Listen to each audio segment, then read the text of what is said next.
Clemens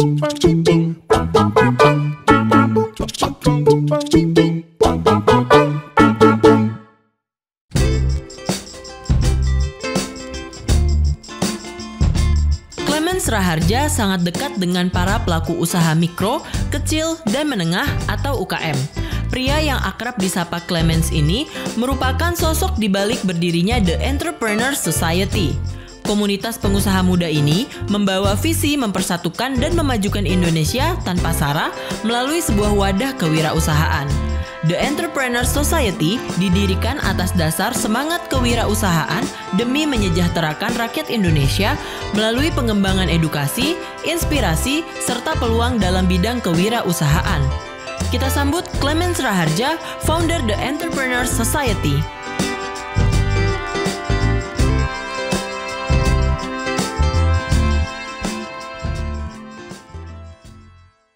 Halo teman-teman marketers, senang banget hari ini bisa diundang untuk ketemu juga dan bisa berbagi dengan teman-teman di Marketers Hangout. Dan hari ini topik yang pengen saya bawakan itu adalah pengelolaan modal bagi UMKM. Sedikit perkenalan dulu. Perkenalkan, nama saya Clemens Raharja, saya adalah founder dari The Entrepreneur Society. The Entrepreneur Society itu apa sih? Sebenarnya ini adalah sebuah komunitas pengusaha muda yang saya dan teman-teman bikin itu dengan tujuan visi misi kita adalah untuk mempersatukan Indonesia tanpa diskriminasi dan mensejahterakan rakyatnya melalui pengembangan ilmu, edukasi, inspirasi, dan peluang dalam dunia kewirausahaan. Nanti teman-teman kalau pengen tahu lebih lanjut boleh dilihat di link-link yang ada di sini. Dan kalau kita ngomongin tadi misinya kita pengen supaya bisa jadi satu komunitas yang punya dampak yang real buat teman-teman UMKM maupun teman-teman pengusaha di Indonesia. Dengan cara mungkin kita bisa bikin nanti network dan memperkenalkan teman-teman juga untuk bisa saling kolaborasi satu dengan yang lainnya. Nah, sedikit tentang saya, mungkin teman-teman kalau pengen kenalan langsung nanti kalau ada pertanyaan boleh langsung DM di Instagram juga. Saya ada beberapa unit bisnis dan saya juga udah nulis buku juga, dan di The Entrepreneur Society sendiri saya bagikan ilmu yang sudah jadi kurikulum dasar. Nanti saya akan bagikan buat teman-teman semua hari ini. Dan topik kita hari ini kita pengen ngomong nih, ada kurikulum dasarnya, kalau ngomongin permodalan itu seperti apa, kalau ngomongin sebenarnya dana, kalau ngomongin usaha itu harus di-manage dengan baik. Kenapa? Karena ya pada ujungnya nanti pada akhirnya kan kita ngomong kalau setiap usaha itu pasti pengen menghasilkan yang namanya cuan ya gitu ya. Oke. Jadi langsung aja mulai. Ini kira-kira kurikulum yang kita pengen bahas dalam 20 menit ke depan. Semoga bisa jadi berkat buat teman-teman semua. Dan ini kurikulum dasar di The Entrepreneur Society yang pertama. Kita ada 4, 6, dan 8. 4 ini adalah 4 esensi kewirausahaan. Ini tuh adalah mindsetnya dulu. Ini pakem. Kalau ngomongin permodalan saya selalu bahas gini. Kenapa? Karena kalau misalkan mindsetnya tidak tepat atau tidak kena, biasanya nanti bisnisnya nggak bisa berjalan. Tapi buat teman-teman yang di luar sana yang baru mau terjun ke dalam dunia bisnis juga, nggak usah takut. Kenapa? Karena nanti kita jelasin sama-sama. Yang pertama itu kita harus setuju dulu bahwa esensi kewirausahaan yang pertama, peluang tuh ada di mana-mana. Jadi teman-teman tuh bisa ngelihat bahwa sebenarnya dunia ini, saya pengen mengajarkan untuk bisa memandang dunia ini sebagai satu dunia tanpa batas. Kenapa? Karena sebenarnya kalau kita benar-benar mau niat untuk cari peluang, pasti kita bisa lihat di mana-mana. Caranya gimana Kak Kle? Biasanya kuncinya itu yang nomor 2 ini. Fokus untuk bantu orang lain terlebih dahulu, maka uangnya atau berkatnya atau rezekinya akan datang di kemudian. Maksudnya apa? Kalau misalkan saya sendiri mau nolong diri sendiri aja nggak bisa, gimana mau terjun ke dalam dunia kewirausahaan? Maksud saya dari ngomongin fokus bantu orang lain terlebih dahulu itu, kalau kita tarik lebih dalam lagi, kita harus tahu kira-kira segmen pasar mana yang ingin kita bantu. Jadi kita mesti pilih dulu battlefield-nya kita. Kalau kita ngomongin dalam bisnis, kalau kita tahu segmentasi pasar yang jelas, nggak akan susah untuk jualan produknya. Lalu teknisnya apa? Yang ketiga, gimana caranya kita bisa jual barang, produk, jasa dari orang lain terlebih dahulu sampai kita bisa ciptakan brand kita sendiri nantinya.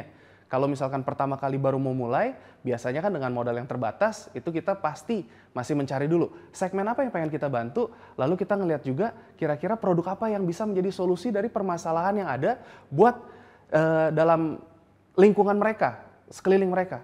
Lalu yang keempat, kita ngomongin mulai modal, kebanyakan orang-orang punya salah persepsi. Mau mulai jadi pengusaha, itu bilang, aduh harus punya modal yang besar. Benar kalau ngomongin modal finansial, tapi nggak selalu harus punya modal finansial yang besar. Modal kita itu penting, tapi bukan suatu keharusan. Esensi yang keempat. Maksudnya apa? Modal kita tuh bisa dari waktu, tenaga, ide, otak, otot, relasi. Itu semua bisa jadi modal. Saya semua dulu ngerintis bisnis tuh dari segala keterbatasan saya. Nah kalau udah ngomongin permodalan, kalau kita ngomong sebenarnya sumber modal kreatif, kalau mau mulai merintis, tadi kita bisa mulai dengan dari contohnya bisa seperti open PO kalau misalnya kita ngomongin. Dulu waktu saya pertama kali ngerintis sebagai anak rantau, saya nggak punya modal. Jadi benar-benar apa yang saya lakukan, saya coba jual dulu, lalu tapi jualnya mungkin baru bisa di-deliver di masa depan. Contohnya waktu itu kita bikin tour sama travel day trip. Kita bikin itu turnya di akhir bulan, kita mulai iklanin tuh di awal bulan. Khusus untuk anak-anak rantau yang ada di sana. Mulai pasang iklan zaman dulu, nggak ada iklan-iklan di sosial media, tapi kita tuh biasa iklannya tuh dari tempel di majalah dinding, dan bagi-bagi selebaran, kita harus benar-benar secara offline.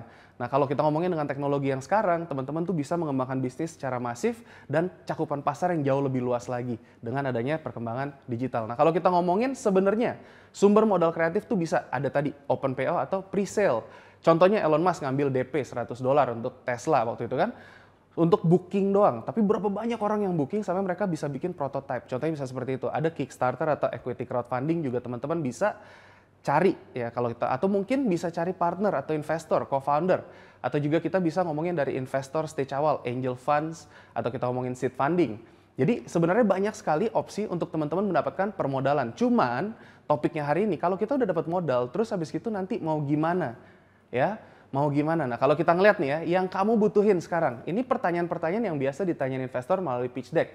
Kalau kita ngomongin pertanyaan-pertanyaan yang teman-teman harus bisa jawab di dalam presentasinya teman-teman sendiri. Nah, jadi pertanyaannya ini kalau gimana cara kita bisa meyakinkan investor-investor tersebut? Pertanyaan yang paling sering kali ditanya tuh pasti butuh berapa, mau dipakai untuk apa, terus nanti resikonya apa dan saya dapat apa. Ini pertanyaan teman-teman harus bisa jawab juga karena sekali lagi investor ini kan mereka mungkin kalau emang udah ngomongin om, tante, saudara, kenal ya udah.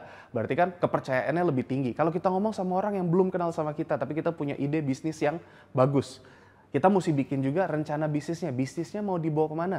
Karena kalau misalkan kita ngomongin kita nggak punya perencanaan yang jelas, kesian deh gitu kan. Investor juga mungkin nggak akan percaya sama kita dan akhirnya mungkin tidak akan mau mempercayakan uangnya untuk bisa di-manage sama kita. Gitu. Nah kalau kita ngomongin, sekali lagi sebagai UMKM pertanyaannya apakah kamu sudah siap diinjeksi modal? Karena gini, saya ngajar di Entrepreneur Society, kalau memang misalkan kamu masih bisa bootstrap itu maksudnya kamu masih bisa dengan modal kamu sendiri, kamu putar sendiri, lebih baik kamu fokus untuk mencoba memperbaiki dari produk, dari sistem, dari segalanya, sampai kamu tuh nanti bisa istilahnya scale up.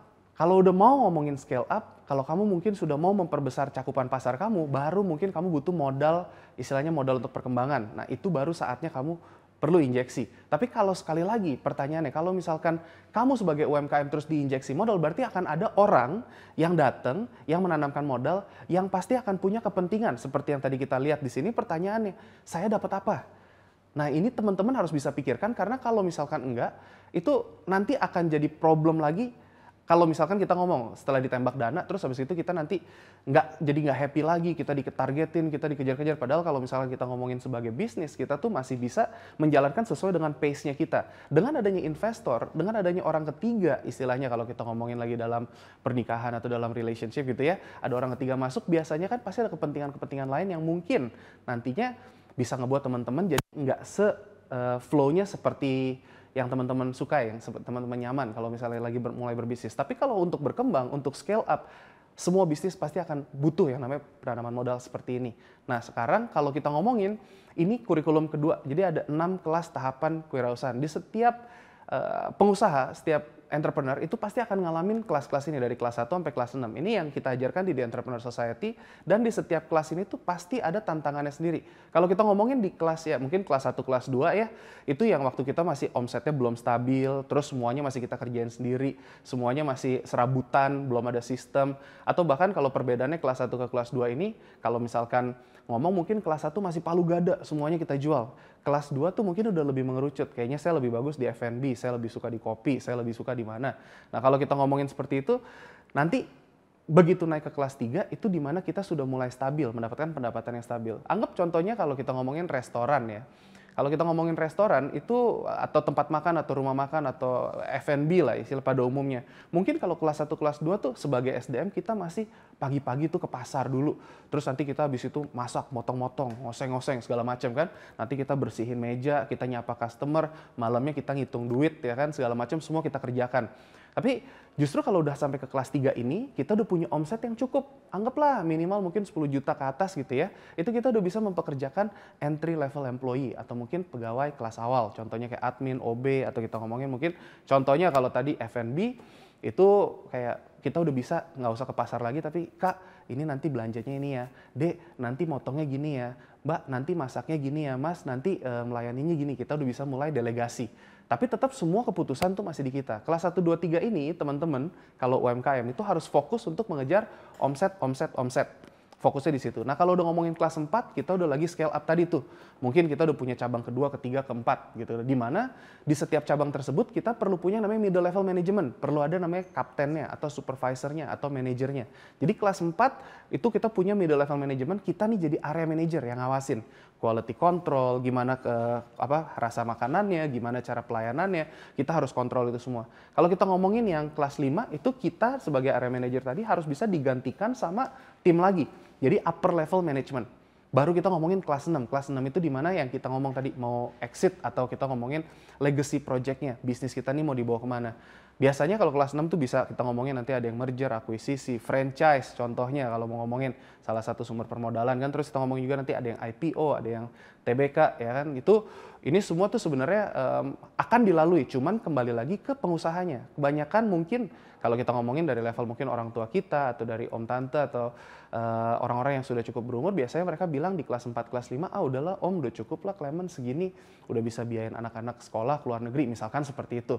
Jadi semua wirausaha, semua entrepreneur pasti akan ngalamin 6 kelas tahapan ini. Cuman mereka bisa berhenti dimanapun. Nah kalau kita di The Entrepreneur Society, kita ngajarin supaya kamu siap. Nah ini kalau ngomongin dari permodalan tadi, itu sama kelas 1, 2, 3 fokusnya di mana? Tadi paling pencatatannya hanya dari pemasukan, pengeluaran, terus habis itu laba rugi. Kalau udah ngomongin kelas 4, kelas 5, kelas 6, nanti kita akan ngomongin dari biaya-biaya macam-macam sampai ke arah perpajakan seperti apa. Nanti kita ngomongin strategi finansialnya seperti apa, panjang. Tapi karena topiknya untuk UMKM, kita nggak bahas secara detail. Terus ini kurikulum dasar kita juga ada 8 core, di mana untuk sampai ke kelas 6, semua perusahaan tuh pasti perlu ininya kuat. Ada 8 core perusahaan ini mesti kuat. Dari mindsetnya tadi, kalau dia bilang udah cukup lah segitu di kelas 4, kelas 5, ya udah berarti perusahaannya tidak akan berkembang lagi. Penjualan, dari branding, marketing, PR, dari sistemnya, HR-nya, flow-nya, ini semua juga perlu. Nanti teman-teman bisa pelajari lebih lanjut. Nah kalau kita ngomongin tentang keuangan sendiri, ya kita ngomongin dari basic financial management ya buat UMKM, ini poin-poin yang teman-teman harus bisa kira-kira catat. Mau di screenshot boleh, nanti pokoknya yang penting teman-teman harus bisa terapkan. Kita harus bisa pisahkan yang namanya keuangan perusahaan sama uang pribadi. Kenapa? Karena gini, biasanya ini kan kita mau mulai satu perusahaan nih, kita mau bikin warung gitu ya. Kita setor modal dong ke warung tersebut. Pembukuannya harus dipisahkan.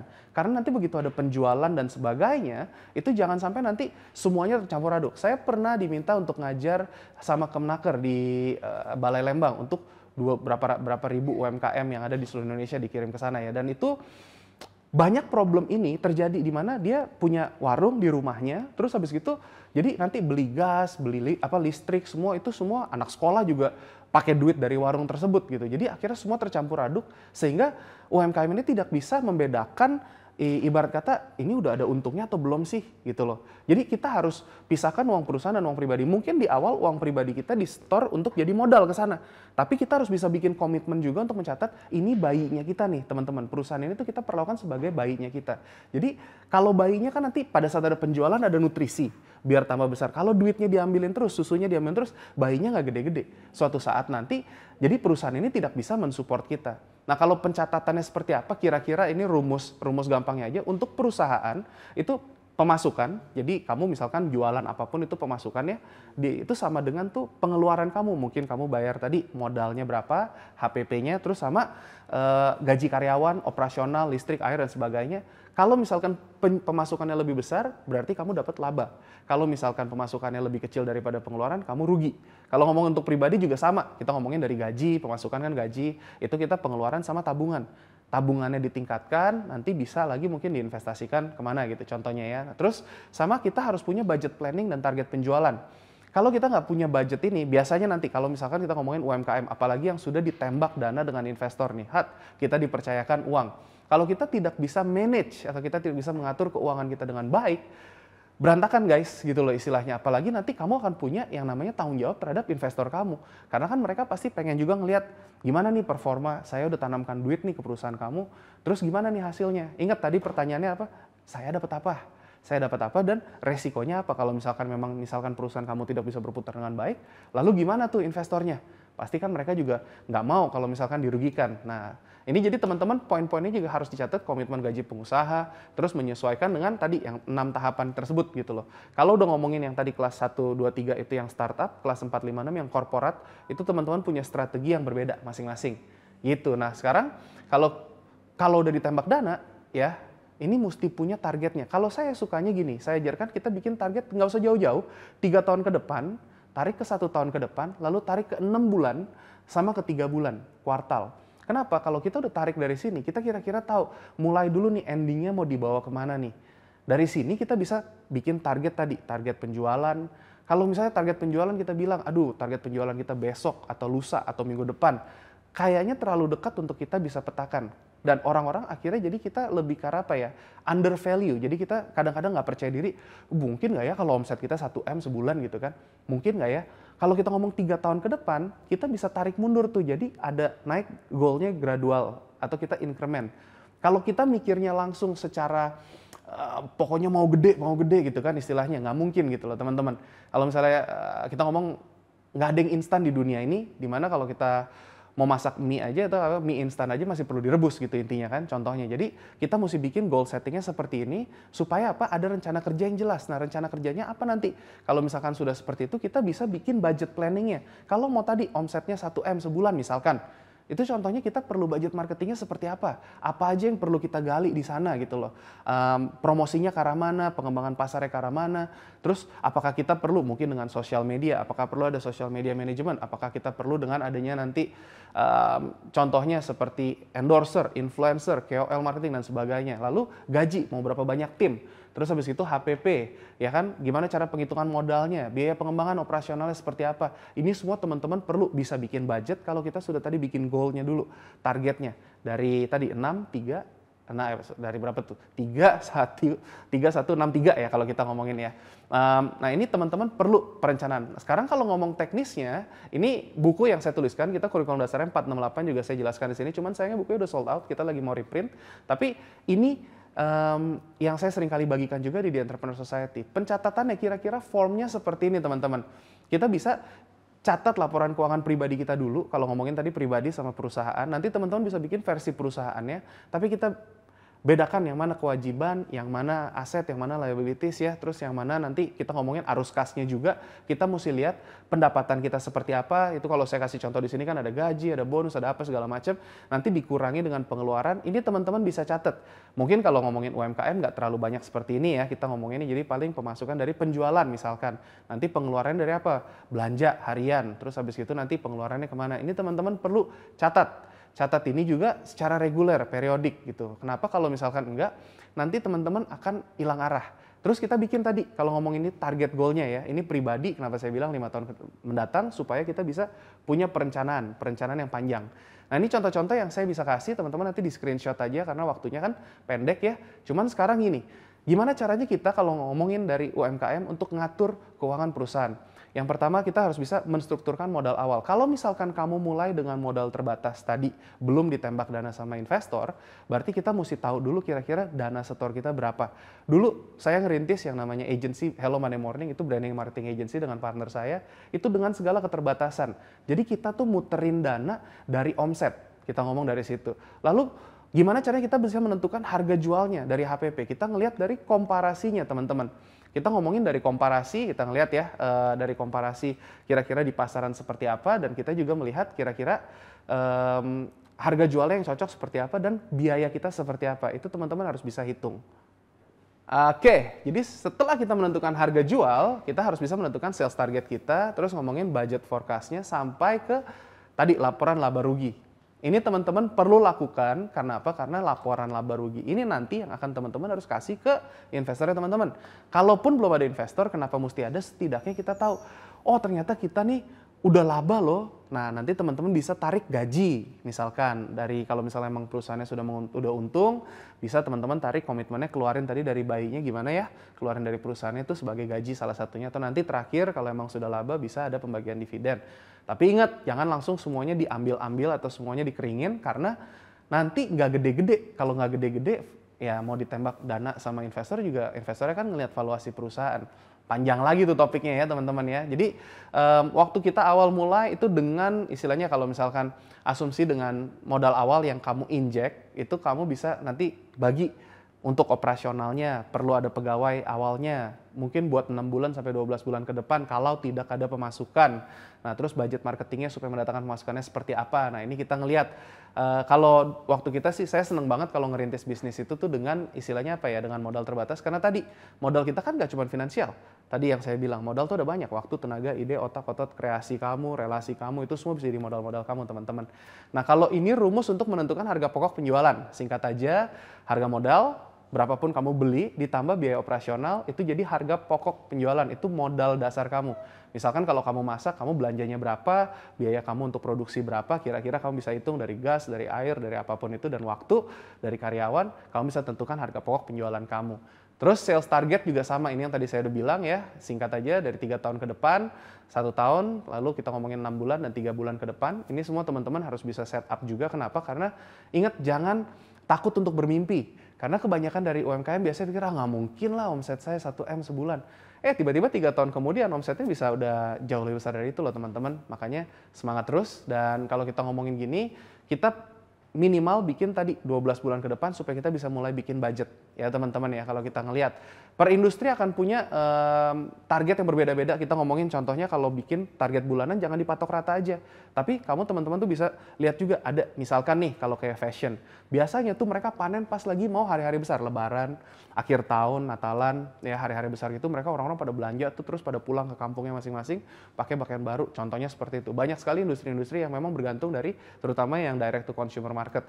Jadi kalau yang F&B malah justru pas lagi lebaran turun. Ya, itu karena puasa kan sebelumnya kan. Jadi itu mesti teman-teman adjust sendiri sesuai dengan industri teman-teman punya masing-masing. Kira-kira kalau ngomongin budget forecast, teman-teman bisa ikutin form yang ada di sini. Formulanya seperti ini, di mana kita ngeliat dari pendapatan dikurangin penjualan sama pengeluaran kamu kira-kira apa aja. Itu ada margin kotor sama di bawahnya tuh ada laba bersih. Ini mungkin kalau misalkan mau dibahas takut kepanjangan, jadi teman-teman bisa catat, kira-kira nanti teman-teman bisa coba terapkan, tulis aja semampu teman-teman UMKM ya, sesuaikan aja dengan bisnis kalian saat ini.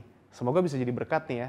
Jadi kalau nentuin harga jual, tadi saya udah bahas, HPP, harga kompetitor, segmentasi pasarnya, lalu kamu brandingnya mau dibawa kemana? Gitu. Saya ada satu contoh lucu banget gitu ya, kalau misalkan kita sebenarnya kalau mau ngomong kamu bisa jual apapun dengan harga berapapun, itu tergantung dari segmentasi pasar yang dituju dan kisah cara kamu menyampaikannya. Tapi topik itu bisa panjang lagi. Salah satu contoh yang sukses itu, kalau teman-teman tahu, saya selalu ceritain bahwa sebagai pengusaha tuh harus bisa istilahnya apa ya, menjual, mohon maaf, tai, mengubah tai jadi emas gitu loh istilahnya. Ada satu real case banget, itu dari Cards for Humanity, kalau teman-teman bisa Google ya, itu ada bullshit for sale gitu keywordnya, coba-coba lihat, itu dia bisa jual. Biasanya kalau kita ngomongin kotoran dari hewan gitu ya, istilahnya itu biasanya mau dipakai untuk apa sih, dijualnya seperti apa, paling jadi pupuk. Kita jualnya ke istilahnya secara apa ya, karungan gitu kan, dan mungkin harganya juga murah. Tapi dia jual cuma 100 gram, dikeringin, tapi dibikin package yang rapi, dijadiin kado teman-teman. Itu bisa jualnya harganya tuh 100.000 apa kalau nggak salah per 100 gram kotoran sapi gitu. Itu kebayang nggak sih kalau misalnya kita ngomongin? Jadi benar-benar kalau kita ngeliat, teman-teman tuh bisa menentukan sesuai dengan segmentasi pasarnya. Dari sini nanti bisa menentukan tadi laba ruginya. Kira-kira seperti itu ya. Pendapatan pengeluaran, pendapatan dikurangin pengeluaran sama dengan laba atau rugi. Rumusnya itu aja. Ya, semoga ini bisa jadi berkat buat teman-teman sesinya, dan nanti teman-teman UMKM bisa tadi memetakan lebih ke arah untuk perencanaan, ngatur modalnya dan ngatur kira-kira keuangannya lebih rapi lagi gitu. So, kalau misalnya ada pertanyaan nanti boleh teman-teman tanyakan aja, nanti akan dijawab langsung di sini. Dan sebagai penutup ya, ini saya janjikan juga buat teman-teman, Saya bagikan ini ada e-book kedua saya, ini buku kedua saya, dan saya bagikan gratis dimanapun saya diminta untuk mengajar. Teman-teman bisa langsung scan aja. Ini 150 halaman kisah perjuangan dari 6 para member di Entrepreneur Society yang merintis dengan segala keterbatasan, tapi mereka bisa mengatasi tantangan tersebut dan masih terus survive di era pandemi. Semoga bisa menjadi inspirasi buat teman-teman, dan ini juga ada majalah gratis kita yang dikirimkan tiap bulan lewat email dan lewat email dan WhatsApp. Tergantung teman-teman nanti daftar preferensinya seperti apa. Gratis juga, semoga bisa menjadi berkat buat teman-teman semua yang hadir di sini. Dan mungkin sekian dari saya sebagai penutup. Ini ada satu video, saya langsung arahkan aja ke tim untuk di-play. Gitu. Semoga jadi berkat. Bersinarlah dengan cahayamu sendiri. Ketika kita menyadari bahwa waktu kita di dunia ini sangatlah terbatas, maka kita juga bisa menghargai setiap momen yang kita lalui di dalam hidup. Terkadang kita masih terikat oleh rantai yang tidak terlihat. Dari membandingkan diri dengan orang lain, sampai berusaha untuk diterima oleh standar masyarakat. Kebebasan dan kemerdekaan di dalam hidup yang sesungguhnya adalah ketika kita tidak lagi dihantui oleh pandangan orang lain. Ketika kita bisa terbebas dari persepsi publik untuk hanyalah menjadi sebuah batasan standar, akan tetapi bisa bersinar, melakukan pencapaian sesuai dengan talenta yang sudah diberikan Tuhan. Bersinarlah yang terang, wahai sahabat. Bersinarlah dengan cahayamu sendiri. Bersinarlah dengan cahayamu sendiri, teman-teman. Semoga jadi berkat dan terus terinspirasi. Semangat.